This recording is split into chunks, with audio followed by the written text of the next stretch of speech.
Hi and welcome to today's class of Vedic astrology.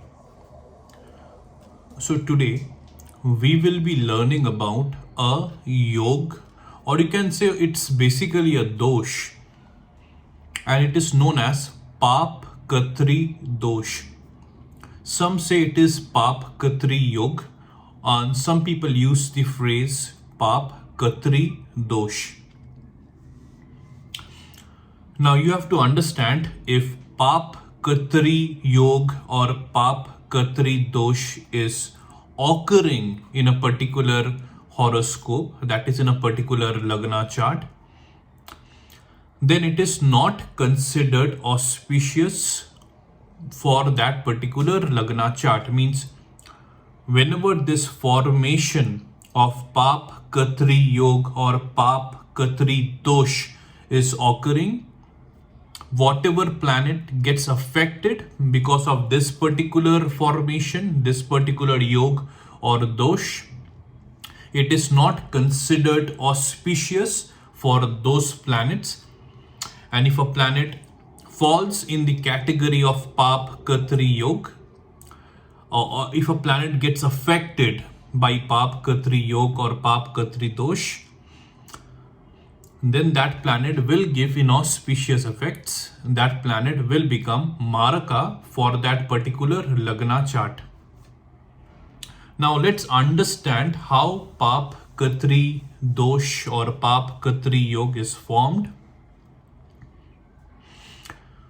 We say an individual's Lagna chart will have Paap Kartari Dosh or Paap Kartari Yog whenever a Yogakarka planet is placed between certain Maraka planets. Means one particular Yogakarka planet is placed, or you can say sandwiched, between two Maraka planets, and those two Maraka planets will either be Rahu or Ketu, Saturn or Rahu, or Saturn or Ketu. So if in an individual's Lagna chart, a Yogakarka planet for that particular individual's Lagna chart is placed singly, individually, it is placed between two Maraka planets for that particular individual's Lagna chart, and that Maraka planets and those Maraka planets needs to be either of these three, that is Rahu, Ketu or Saturn. Again, I'm saying, if either of this, suppose if a Yogakarka planet is placed between Saturn and Rahu, and either of Saturn or Rahu is Yogakarka, then there will be no Paap Kartari Dosh or Paap Kartari Yog. Paap Kartari Dosh, Paap Kartari Yog will only form whenever both of the planets, that is Saturn and Rahu, or Saturn and Ketu, or Rahu and Ketu, are completely Maraka in that particular individual's chart. Then only that particular planet which is placed between these two planets will be inauspicious or will become inauspicious, and that planet which is placed between these three planets, or between either of these three planets, there is two planets between either of these three planets, then that Yogakarka planet will become Maraka. Now let's understand this with an example so that you will be able to understand this concept better.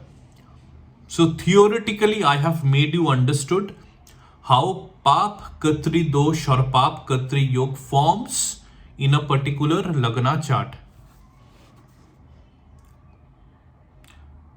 Now you can pause the video and you can draw a Leo Lagna chart. So suppose in the Leo Lagna chart, Sun is placed in the 4th house. In the 3rd house, Ketu is placed, and in the 5th house, Saturn is placed. Now let's understand whether Paap Kartari Yog is happening in this particular Lagna chart or not. So as I had said, now Sun is falling in the category of Paap Kartari Dosh, Because Sun is placed between two planets, that is Ketu and Saturn. And again, I need to pinpoint out one thing very specifically. Now, a planet which is getting placed between Saturn or Rahu, Saturn or Ketu, or Rahu and Ketu, that planet needs to be naturally incompatible with those three planets. Because if Sun is placed, if Mercury is placed, not Sun, sorry, if Venus is placed, if Mercury is placed, then for these two planets, there is no Paap Kartari Dosh or Paap Kartari Yog, because Venus and Mercury both are friendly with Rahu, Ketu and Saturn. So for Venus and Mercury, there is no Paap Kartari Dosh or there is no Paap Kartari Yog. But for the other planets, that is Mars, Sun, Moon, these three planets,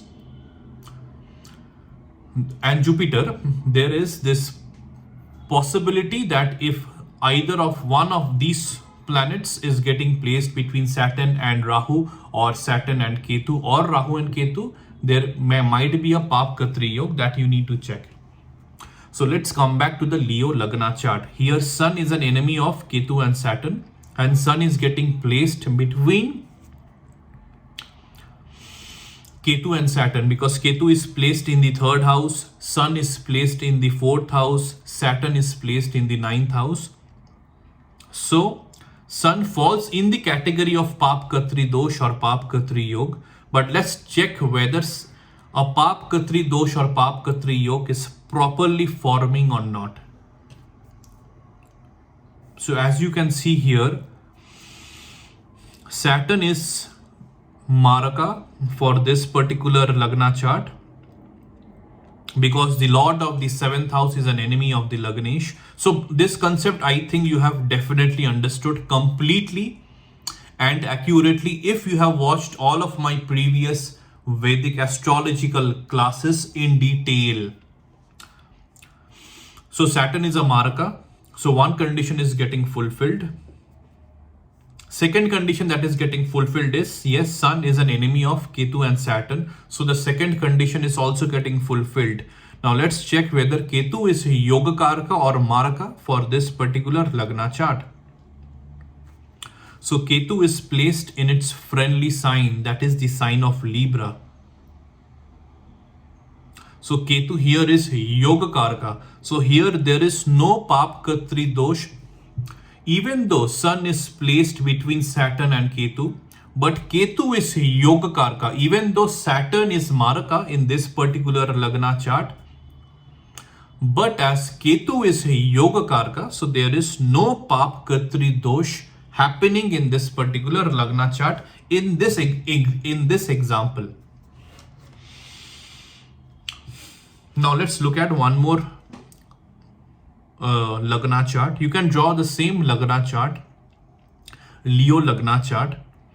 Now in the Leo Lagna chart, now Sun is placed in the 7th house, Rahu is placed in the 6th house, and Saturn is placed in the 8th house. Now let's understand whether Paap Kartari Yog or Paap Kartari Dosh is happening for this particular Lagna chart or not.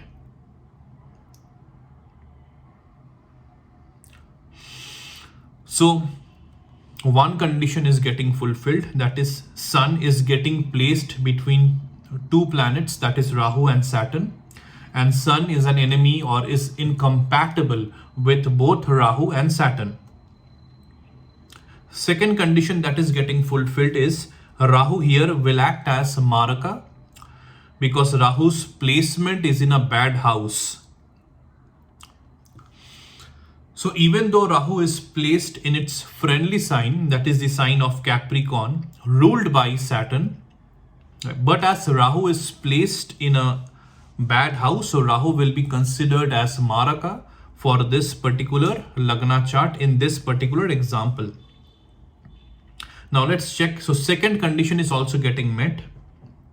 One of the two planets is Maraka, that is Rahu is Maraka. Now let's check whether Saturn is Yogakarka or Maraka in this particular Lagna chart. So Saturn is placed in a bad house, that is the 8th house, that is not good. But here you have to understand that Saturn is having a Vipreet Raj Yoga, because the lord of the sixth house, that is Saturn, is also placed in a bad house, that is the eighth house, and Sun is also placed in the seventh house. So here a proper Vipreet Raj Yoga is happening for the planet Saturn. So Saturn will act as Yoga Karka. Even though Saturn's placement is in a bad house, but Saturn will still give good results in certain aspects of this individual's life. And Saturn will also try to diminish the negative aspects of the eighth house.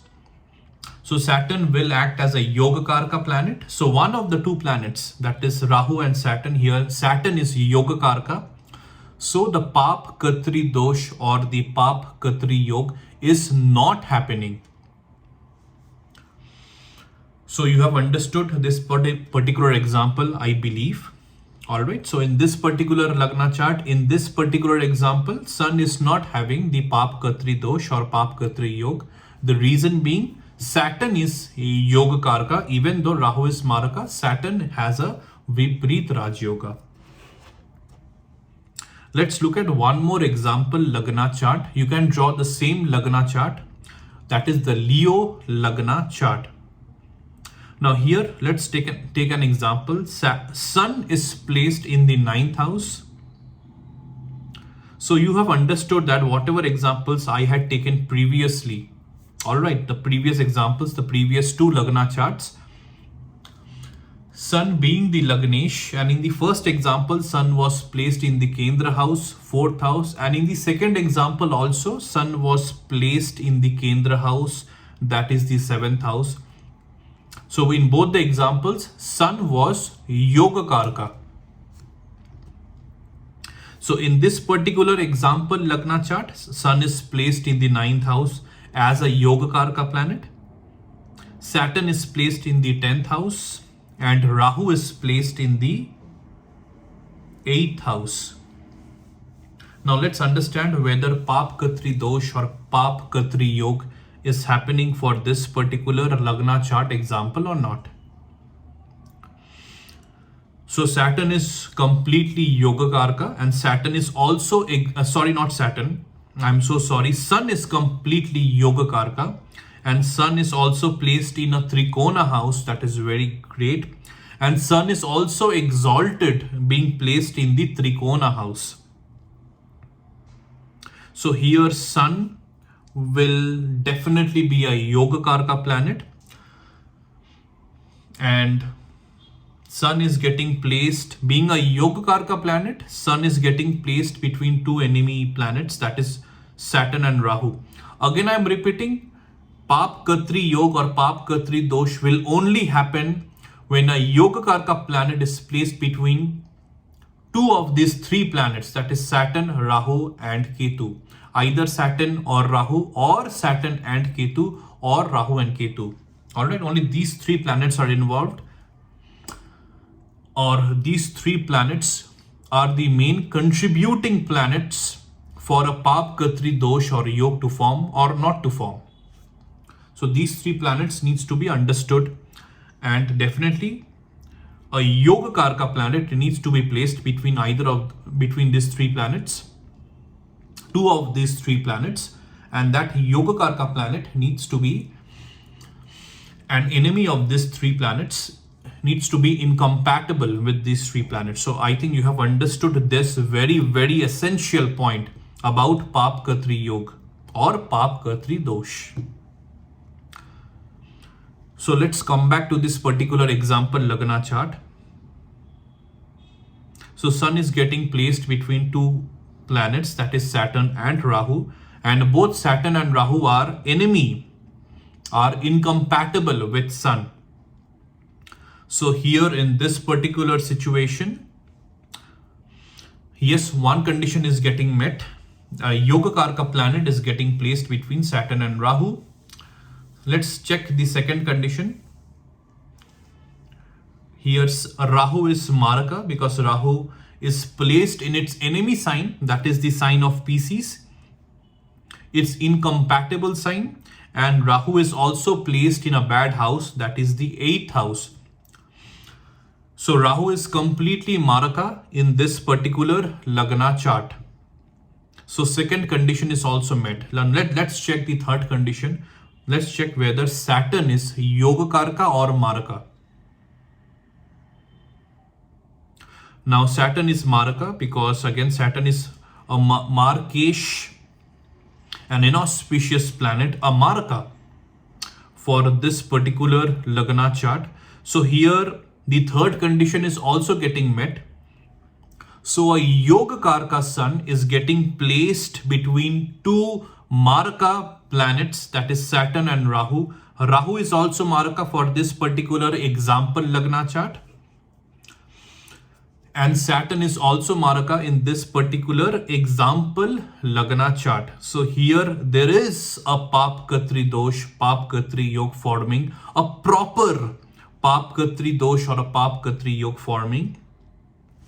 So even though Sun is exalted, even though Sun is highly Yogakarka for this particular Lagna chart, its placement is also in a Trikona house. But as it is getting trapped because of Paap Kartari Dosh or Paap Kartari Yog, the same Yogakarka Sun will give Maraka results, Maraka effects. Alright. The Sun will not be able to give auspicious effects during its dashas, that is its Mahadasha or Antardasha. So Sun will be acting as a Maraka. So here, even though Sun is Yogakarka and suppose degree wise, if Sun is not so strong and somebody suggests you to wear a ruby gemstone because they will say that Sun is placed in the 9th house in a Trikona house, Sun is also exalted, and degree wise Sun is not that strong. So in order to improve or enhance the auspicious effects of Sun, somebody recommends you, suggests you to wear a ruby gemstone. So never wear a ruby gemstone in this particular situation. The reason being, as I had said, Sun will act as Maraka because Sun is forming a Paap Kartari Dosh, or Sun is getting converted into an inauspicious Maraka planet because of being a victim of Paap Kartari Dosh or Paap Kartari Yog. So here you will never be able to wear the gemstone of Sun. You can definitely wear the Rudraksh of Sun. You can do the Beej Mantra of Sun. And it is very essential if you want to enhance the positive effects of Sun, or if you want Sun to give its auspicious effects, you have to do the remedies, the Vedic astrological remedies for Rahu and Saturn, instead of doing it for Sun, because Sun is anyways placed or getting trapped in a Paap Kartari Yog. So if the negative effects, if the Maraka effects of Saturn and Rahu are getting diminished, if that individual does the proper astrological remedies for Saturn and Rahu, and if their Maraka effects are getting reduced and completely diminished, then Sun will automatically be giving its positive effects.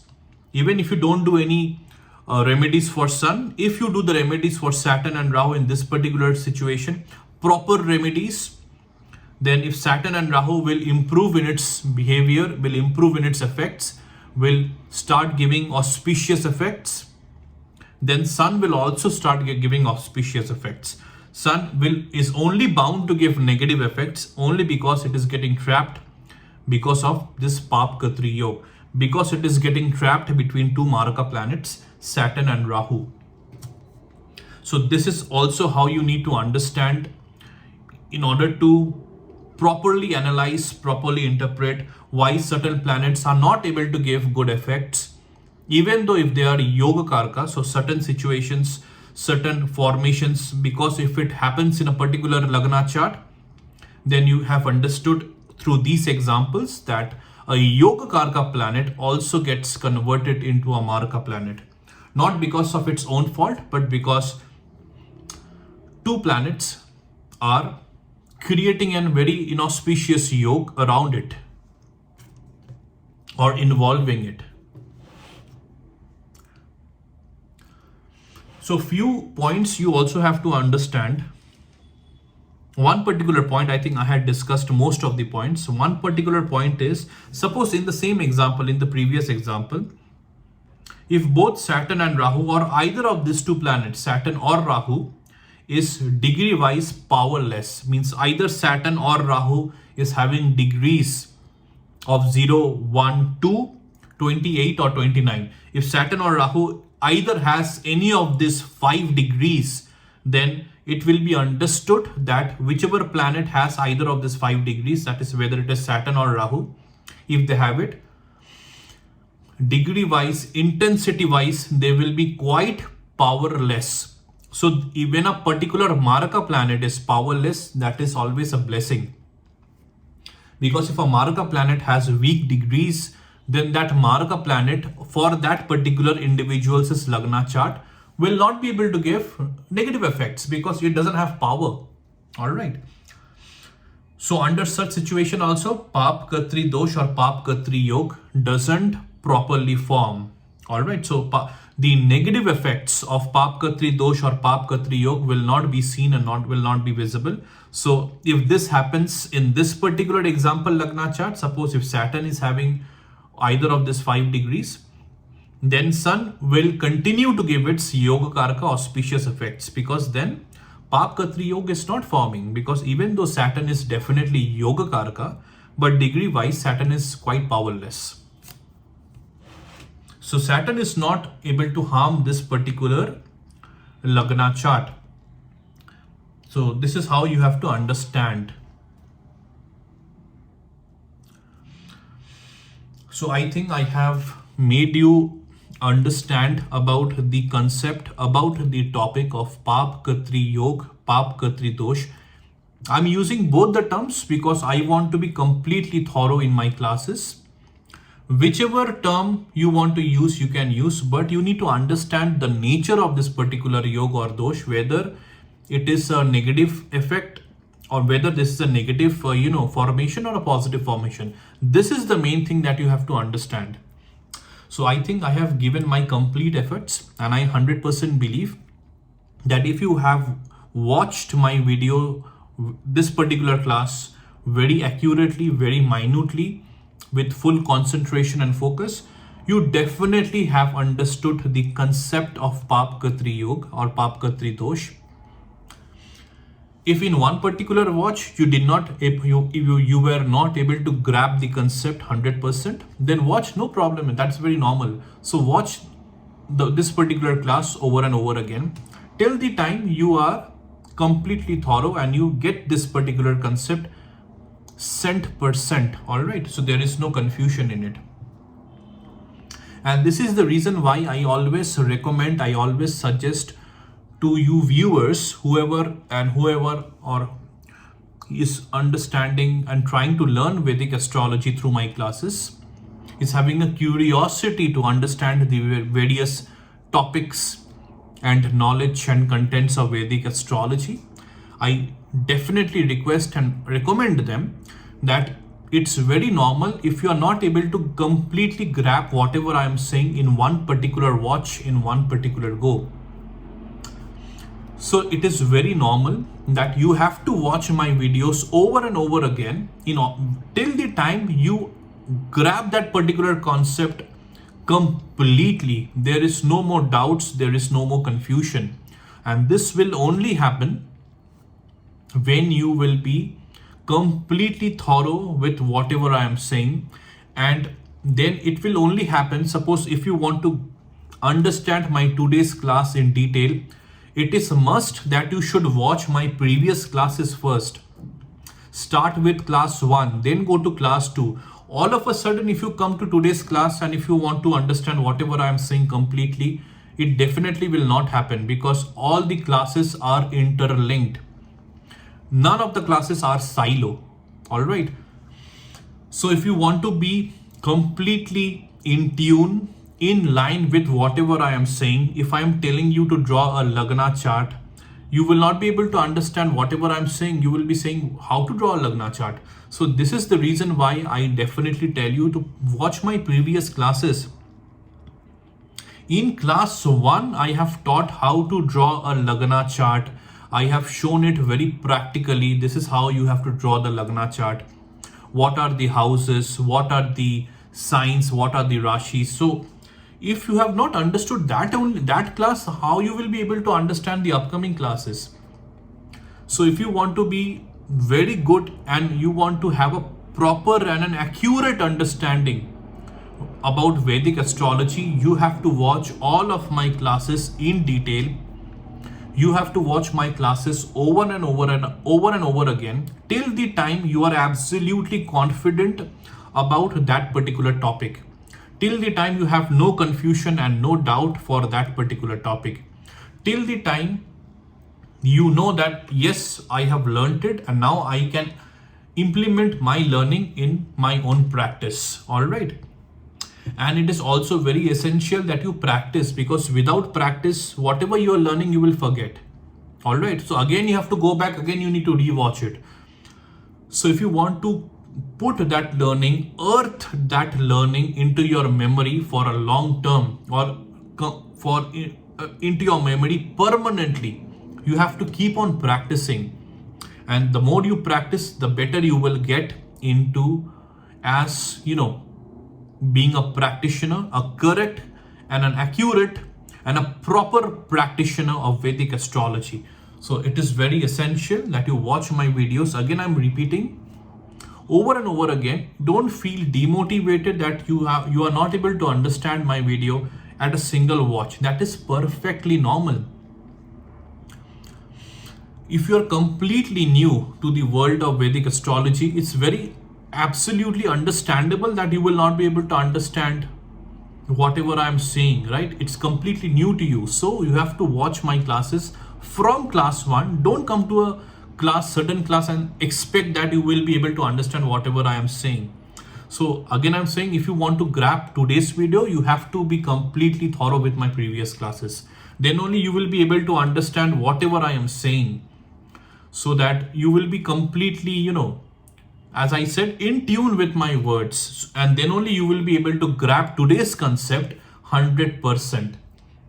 So I always tell the same thing in all of my classes. It's just like a humble reminder to all of you who I want you all to be a very, very serious and a very good practitioner of Vedic astrology. And if you gather this skill, it's a very, very important skill. It's a very useful skill. And this particular skill, if you understand it correctly, if you understand it properly, with sincerity, with honesty, and the most important thing, with complete faith and belief, it's a sure shot thing that you will be able to transform your life for the better using the learnings that you are inculcating, that you are gathering. And not only that, you will be able to transform other people's lives too with this particular learnings that you're achieving. And you're achieving it only because of your hard work. You are watching my videos, you are practicing my videos, you are learning it, you are showing a curiosity to be a practitioner of Vedic astrology. So this is also your hard work, and hard work always pays off. So that's it for today's class. Before you go and say goodbye for today, please subscribe to my YouTube channel, like my videos, share my videos, and if you have any doubts, any queries, any questions related to the topics of Vedic astrology which I am discussing, sharing, and I am teaching, then please share those comments in the comment section, and I will definitely try to answer your comments, answer your questions, your queries, your doubts, so that you will be completely thorough with these particular teachings of Vedic astrology. Take care, be happy, and I will see you in the next class. Goodbye.